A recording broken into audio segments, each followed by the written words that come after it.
तो स्टूडेंट्स आज हम न्यूमेरिकल प्रॉब्लम्स को डिस्कस करेंगे related to the previous topics जो हमने अभी रिसेंटली किए हैं। क्लियर? सो ये क्वेश्चन है, इसकी स्टेटमेंट है estimate the average drift speed of conduction electrons.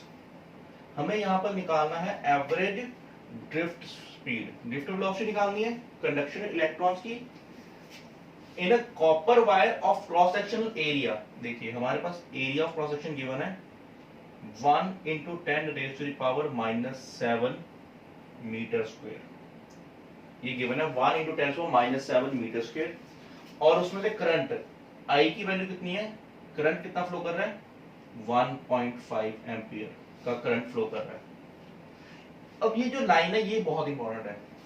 Assume that each copper atom contributes one roughly conduction electron। Question में गिवन है कि एक एटम एक ही फ्री इलेक्ट्रॉन दिएगा। क्लियर? और क्या गिवन है, the density of copper given है और उसका एटॉमिक मास। अब हमें पता है जब हमारे पास करंट गिवन हो तो हम लोग ड्रिफ्ट वेलोसिटी के लिए फॉर्मूला लगाते हैं I is equals to NEAVD। Clear? तो यहां से हमारे पास ड्रिफ्ट वेलोसिटी का फॉर्मूला बनेगा VD is equals to I upon NEA। VD is equals to I upon NEA। ठीक है? अब हमारे पास करंट क्वेश्चन में गिवन है, एरिया ऑफ क्रॉस सेक्शन भी हमारे पास गिवन है। क्लियर? और हमारे पास चार्ज भी गिवन है। क्लियर? सो अब देखिए हम लोग n की वैल्यू कैसे निकालेंगे।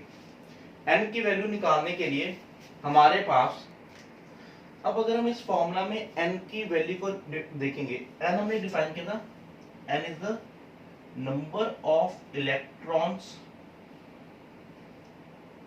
Per unit volume. आपको याद होगा जब हमने ये फॉर्मूला ड्राइव किया था तो हमने लिखा था n क्या है, number of electrons per unit volume. Clear? तो एक यूनिट वॉल्यूम में हम लोग किस तरीके से नंबर ऑफ इलेक्ट्रॉन्स निकालेंगे, तो ये देखिए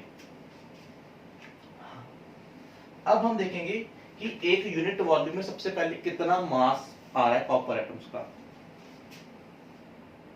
मास इन 1 मीटर क्यूब। क्लियर? हमें पता है density is equal to mass upon volume होता है फॉर्मूला। क्लियर? तो मास का फॉर्मूला क्या बनेगा, density into volume. Clear? Density हमें क्वेश्चन में गिवन है 9 into 10 raised to the power 3 KG में गिवन है, हम इसको ग्राम में चेंज कर लेते हैं, इंटू 10 raised to power 3 ग्राम बन गया, ये केजी को ग्राम में चेंज कर लिया, पर मीटर क्यूब। ठीक है? इनटू अब हमने कितनी वॉल्यूम में मास फाइंड करने हैं, 1 मीटर क्यूब वॉल्यूम में, तो वॉल्यूम की वैल्यू लिख देंगे 1 मीटर क्यूब। तो ये पर मीटर क्यूब से मीटर क्यूब कैंसिल हो जाएगा, आंसर बन जाएगा mass is equal to 9 into 10 raised to power 3 sorry 9 into 10 raised to power 6 grams। This will be the answer. Clear? 9 into 10 raised to power 6 grams हमारे पास मास आ गया।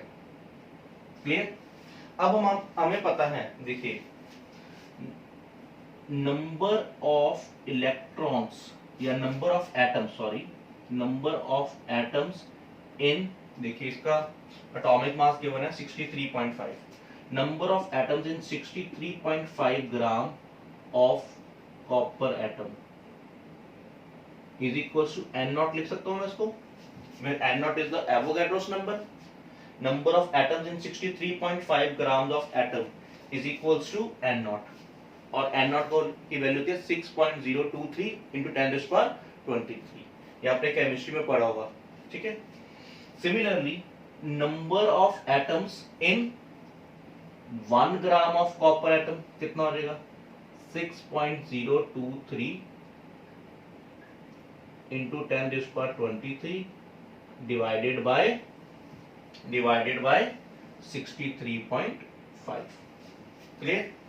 Number of atoms in 63.5 gram of copper atom is equal to n naught, तो number of atoms in 1 gram में कितने आ जाएंगे, 6.023 upon 63.5। So similarly अब ये देखिए हमें किस में निकालना है, हमें पता है तो हम यहाँ पे निकालेंगे number of atoms in 1 metre cube में कितना मास था, number of atoms in 9 into 10 raise पर 6 ग्राम्स, तो उसमें कितने नंबर ऑफ एटम्स आएंगे 6.023 इंटू 10 रेज पर 23 अपॉन 63.5 इंटू 9 इंटू 10 रेज पर 6। क्लियर। सो आप लोग इसको सॉल्व करिए, तो आपके पास सॉल्व करके आंसर आएगा 8.5 इंटू 10 रेज पर 28 atoms. Clear. So this is the number of atoms. देखो ये जो मास था 9 इंटू 10 पर 6 ग्राम, ये था 1 मीटर क्यूब का मास, 1 मीटर क्यूब में इतना मास अवेलेबल था। क्लियर। अब इतने मास में कितने नंबर ऑफ एटम्स हैं, 8.5 इंटू 10 पर 28 एटम्स। सो बेसिकली अभी तक हमने निकाला है number of atoms in 1 metre cube. Clear. अब अकॉर्डिंग टू क्वेश्चन में क्लियरली मेंशन है कि एक एटम एक इलेक्ट्रॉन प्रोवाइड करेगा। क्लियर।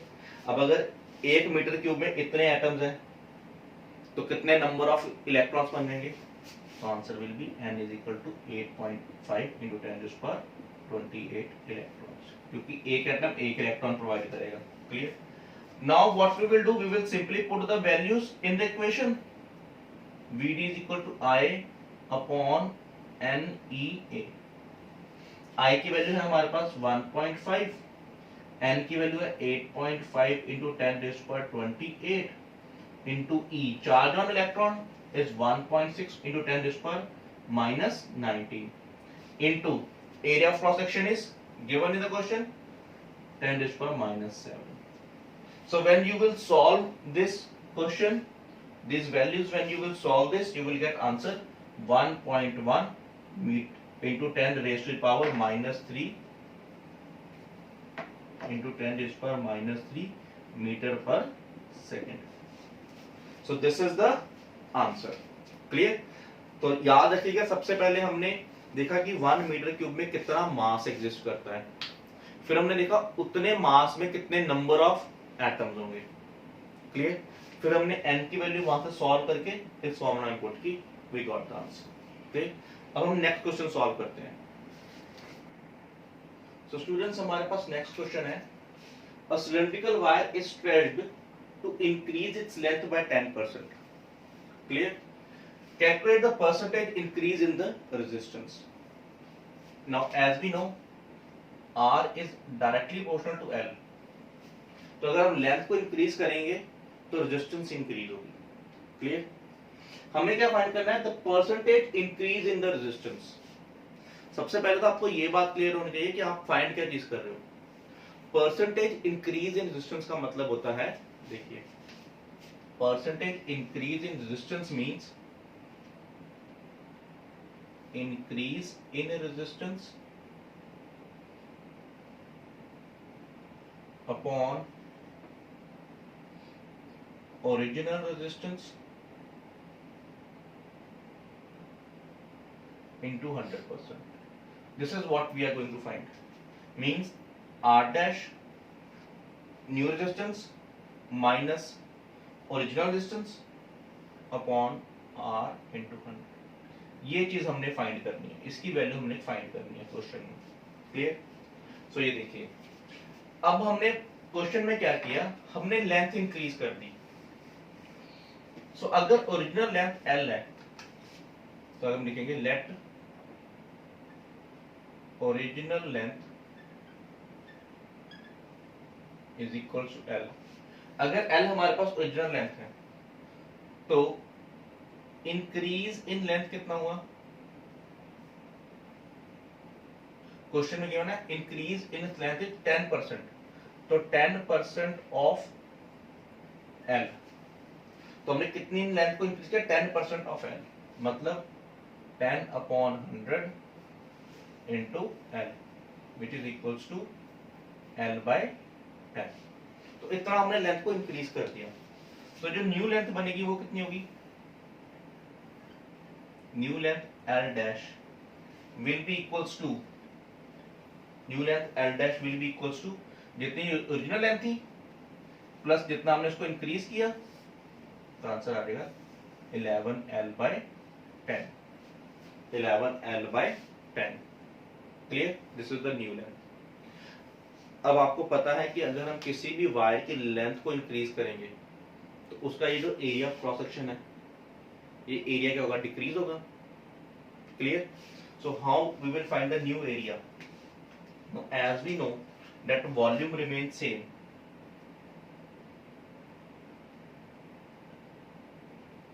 ये 10th क्लास में भी हमने पढ़ा था कि अगर हम लेंथ को इंक्रीज करेंगे, ठीक है, तो जो वायर का जो वॉल्यूम है जितना पहले था उतना ही बाद में रहेगा। तो वॉल्यूम पहले कितना था? Original area into original length is equals to, बाद में कितना हो गया? Original area, sorry, new area into new length. हमें a डैश की वैल्यू फाइंड आउट करनी है। So a dash will be equals to, a dash will be equal to a into L upon L dash. Put the value of L dash, 11L/10. L से L cancel हो जाएगा, so A dash की value आपके पास आ जाएगी 10A/11. Clear? अब हमारे पास new area भी आ गया, न्यू लेंथ भी आ गई। so, अब हम लोग क्या करेंगे? New resistance. न्यू रेजिस्टेंस कितनी होगी हमारे पास? New resistance will R dash will be equals to rho L dash upon A dash. Clear? Put the values rho. What is the value of L dash? 11L/10 divided by. What is the value of A dash? 10A/11. So ये हमारे पास क्या बनेगा? देखिए 11 into 11 upon 10 into 10 rho L/A, ये बनेगा 11 square upon 10 square. So answer will be 121 upon 100. और rho L upon A किसकी value होगी? This is the value of original resistance R. Clear? So अब हमें निकालना है change in resistance. So change in resistance, change in resistance कितना आ जाएगा? R dash minus R, ठीक है, तो ये कितना आ जाएगा? 121 अपॉन 100 R माइनस R। ये देखो R डैश की वैल्यू कितनी है?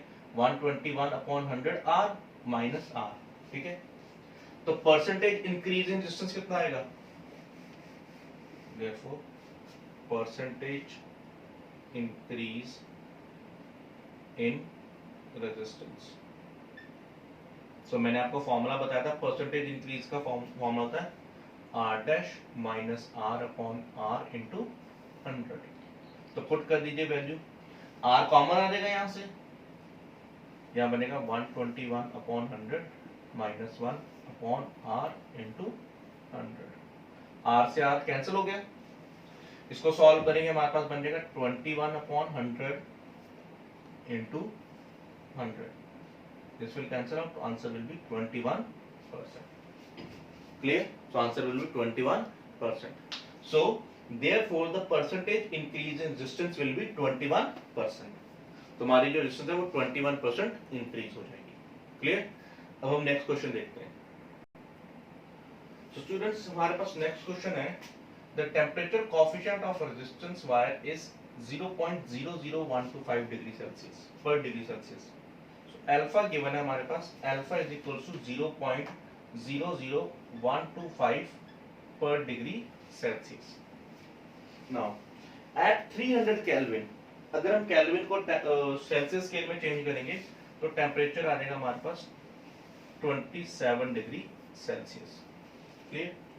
एट 300 डिग्री केल्विन बोलते हैं, यहाँ हम डिग्री सेल्सियस में ले लें, its resistance is 1 Om.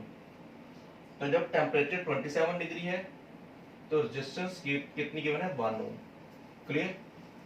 Eight what temperature the resistance of the wire will be 2 ओम।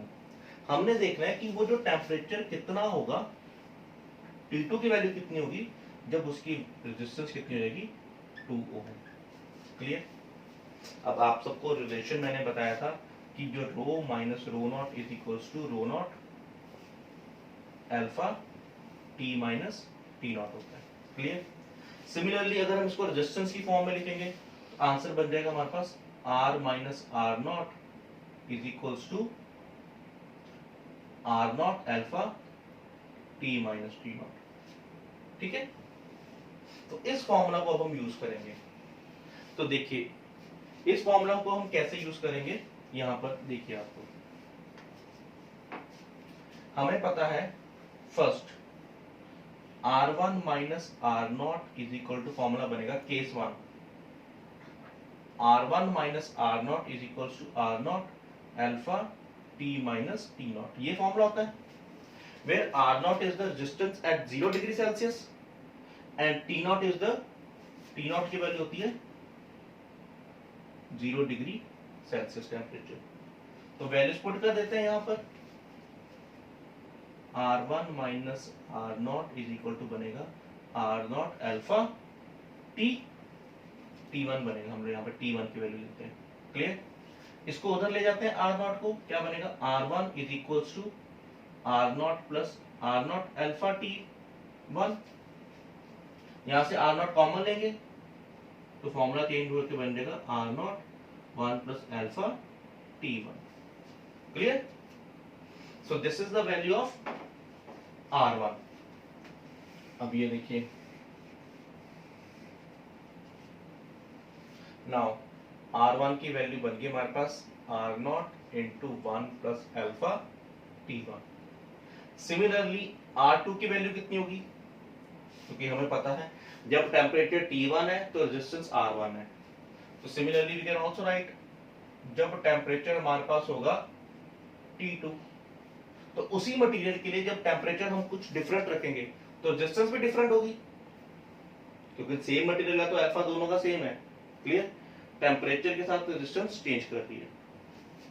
तो ये देखिए जब हम इनको डिवाइड करेंगे तो R1 बाय R2 को डिवाइड करेंगे हम लोग। क्लियर, R0 से R0 कैंसिल हो जाएगा, आंसर बनेगा 1 बाय अल्फा। T1 की वैल्यू है 27, 1 प्लस अल्फा T2 हमने फाइंड आउट करना है। अल्फा हमें क्वेश्चन में गिवन है, R1 R2 हमें गिवन है, R1 की वैल्यू है 1 ओम, R2 की वैल्यू है 2 ओम। सो जब आप कैलकुलेशन करेंगे और इसको सॉल्व करेंगे तो आपके पास आंसर आएगा, हमारे पास T2 की वैल्यू आएगी 854 डिग्री सेल्सियस। क्लियर, सो आप सब लोग इसको सॉल्व करिए। Clear, so you will get this answer. So इस तरीके से हमने न्यूमेरिकल्स प्रॉब्लम सॉल्व करनी है इस चैप्टर में। क्लियर, अब आप लोग घर पे बैठ के और ज्यादा प्रॉब्लम सॉल्व करिए, और अगर आपको कहीं पे कोई डाउट आ रहा है तो आप किसी भी टाइम पर मेरे को मैसेज कर सकते हैं या फोन करके पूछ सकते हैं। Clear, thank you.